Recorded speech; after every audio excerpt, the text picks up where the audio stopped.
Doa itu adalah hubungan antara kita dengan Tuhan. Yang Tuhan mau. Ada hubungan kita dengan Tuhan. Tapi hubungan kita dengan Tuhan adalah hubungan bahwa Tuhan juga punya kepentingan dalam kehidupan kita.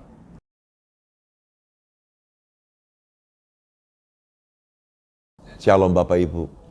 Ketemu lagi dalam podcast JW. Dan hari ini saya akan share kebenaran firman Tuhan tentang tetaplah berdoa. Tapi sebelum itu saya mau mengajak Bapak Ibu untuk kita rendahkan hati dan kita berdoa. Bapa di surga, terpuji-puji Engkau ya Tuhan, karena Kau Tuhan yang baik, Tuhan yang sungguh mengasihi kami. Kau juga Tuhan yang mau dalam setiap kehidupan kami punya sikap dan gaya hidup berdoa. Bapa, urapi hamba-Mu dan urapi rekaman ini. Di dalam nama Tuhan Yesus Kristus. Amin.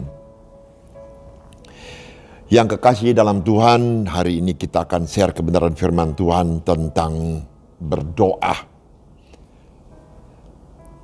Saya akan bacakan satu ayat yang terambil dari 1 Samuel 1 ayat 27 sampai dengan 28. 1 Samuel 1 ayat 27 sampai dengan 28. Untuk mendapat anak inilah aku berdoa, dan Tuhan telah memberikan kepadaku apa yang kuminta daripadanya. Maka aku pun menyerahkannya kepada Tuhan seumur hidup, terserahlah ia kiranya kepada Tuhan.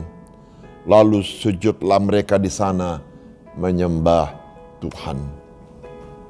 Bapak Ibu, ini cerita tentang lahirnya Samuel. Samuel adalah anak dari Elkanah, di mana Elkanah ini mempunyai 2 istri. Istri yang pertama Penina dan istri yang kedua Hana. Dalam cerita ini, Penina punya anak, tetapi Hana tidak.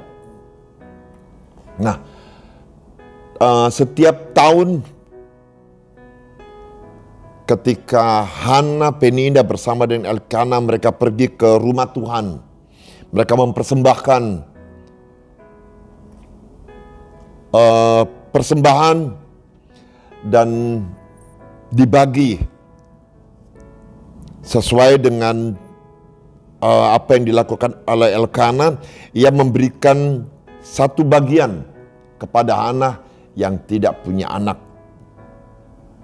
Nah, kekasih-kekasih Tuhan, dalam perkembangannya setiap hari, di ayat 6 dikatakan begini,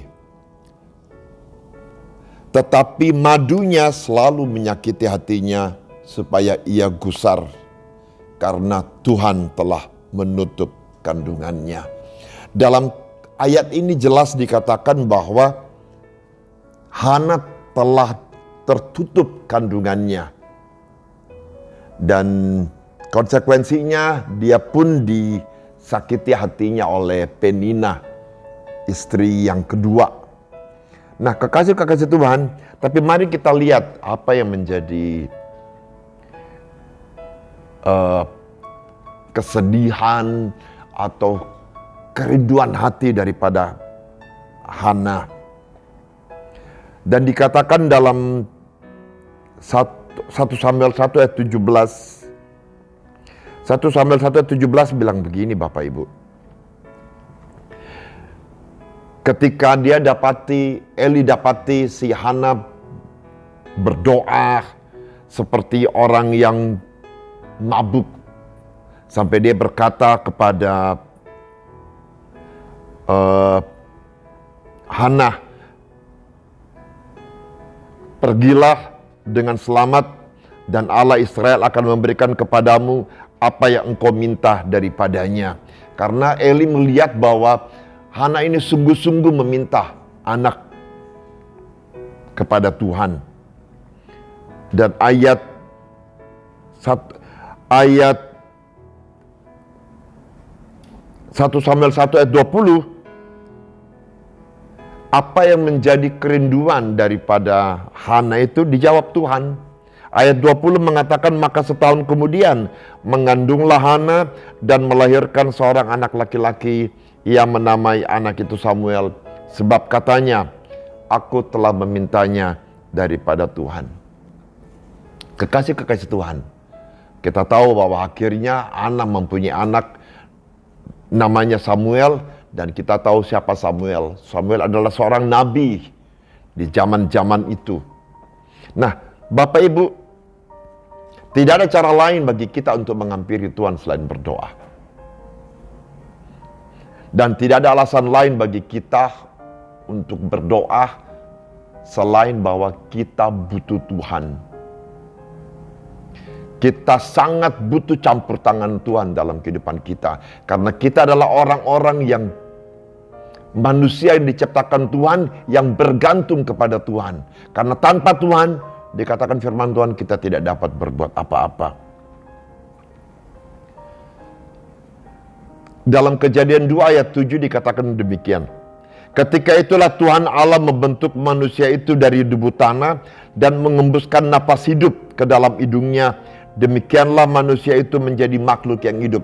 Bapak Ibu perhatikan, dalam Kejadian 2 dikatakan bahwa ketika itulah Tuhan Allah membentuk manusia itu dari debu tanah.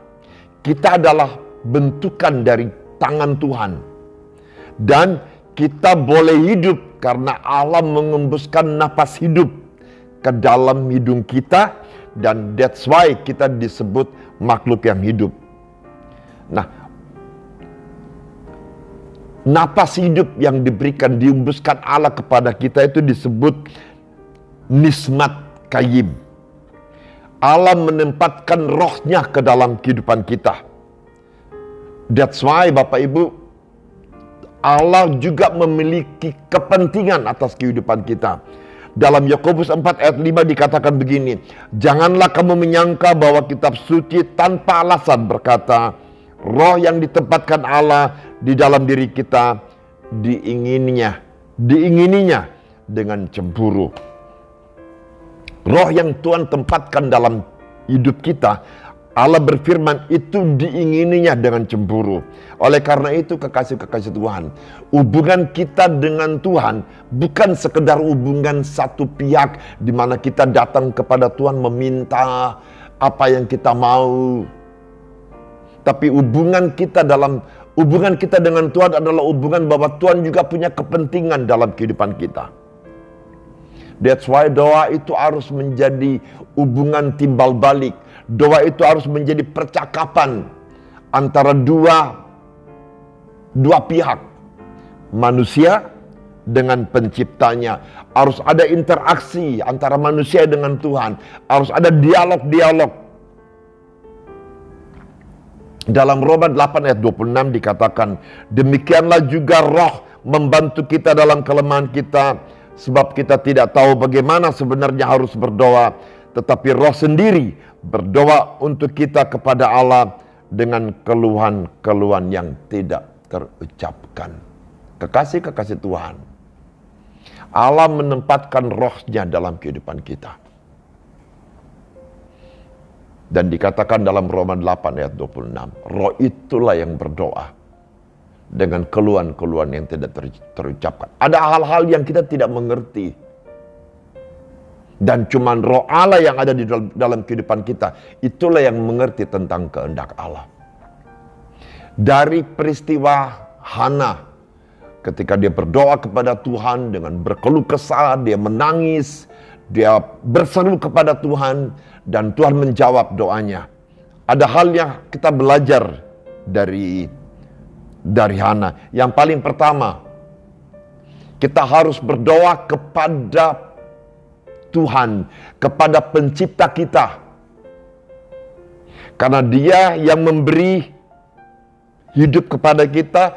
Dia memberikan, bukan cuma sekedar memberi hidup, dan memberikan kepada kita maksud dan tujuannya kita boleh ada. Dan dialah yang harus menjadi fokus dari doa-doa kita.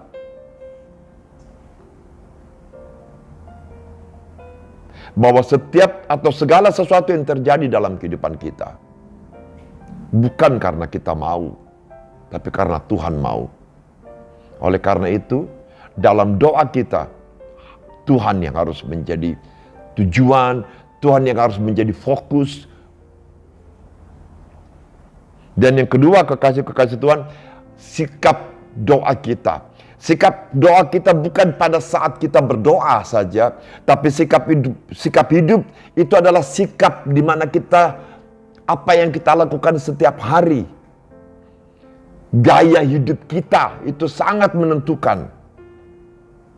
Dan itu menjadi sikap doa kita. Perkataan-perkataan kita, perbuatan-perbuatan kita.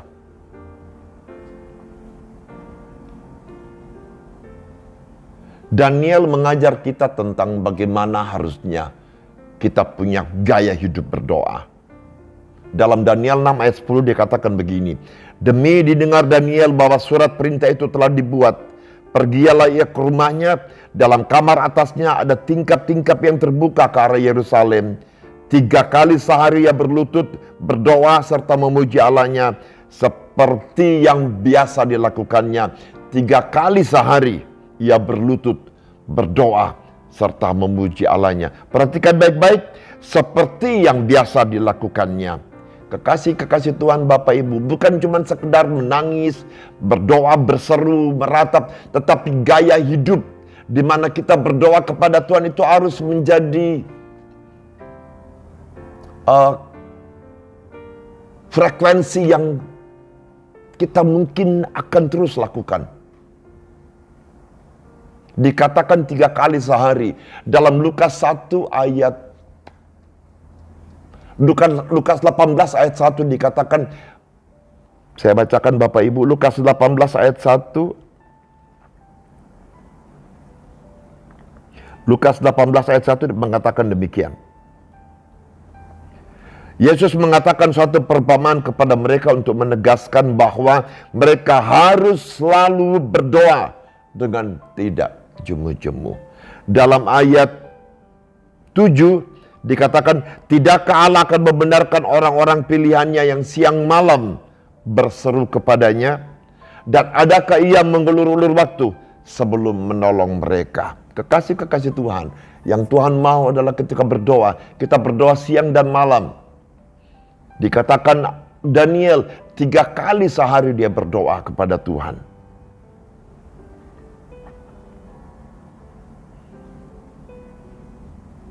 Bapak Ibu, doa itu adalah hubungan antara kita dengan Tuhan. Tidak bisa menjadi satu arah. Doa itu harus dua arah.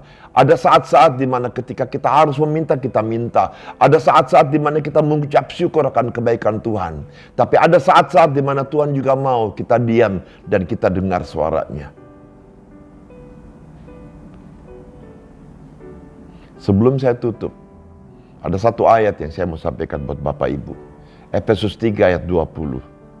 Bagi dialah yang dapat melakukan jauh lebih banyak daripada yang kita doakan atau pikirkan. Seperti yang ternyata dari kuasa yang bekerja di dalam kita. Kekasih-kekasih Tuhan. Dia Tuhan yang jauh lebih tahu apa yang menjadi kebutuhan kita. Apa yang tidak kita pikirkan. Tuhan tahu. Dia berkuasa, dia sungguh berdaulat dalam kehidupan kita. Oleh karena itu, kekasih-kekasih Tuhan, pesan Tuhan hari ini buat kita tentang tetaplah berdoa. Apa itu tetaplah berdoa? Kita harus datang sama Tuhan. Harus ada pola, harus ada gaya hidup. Bukan cuma sekedar berseru, bukan cuma sekedar menangis, bukan cuma sekedar meminta.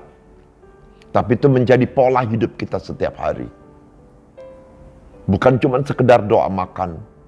Bukan cuma sekedar doa bangun pagi, tidur, dan doa ketika mau tidur. Tapi dalam setiap aspek kehidupan kita. Ketika kita berjalan, kita mau keluar, kita ketemu orang.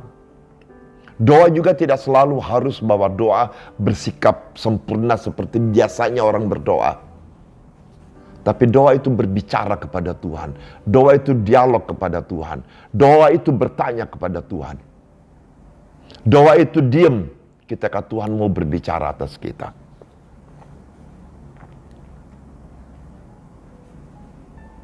Dan yang ketiga, yang Tuhan mau, ada hubungan kita dengan Tuhan.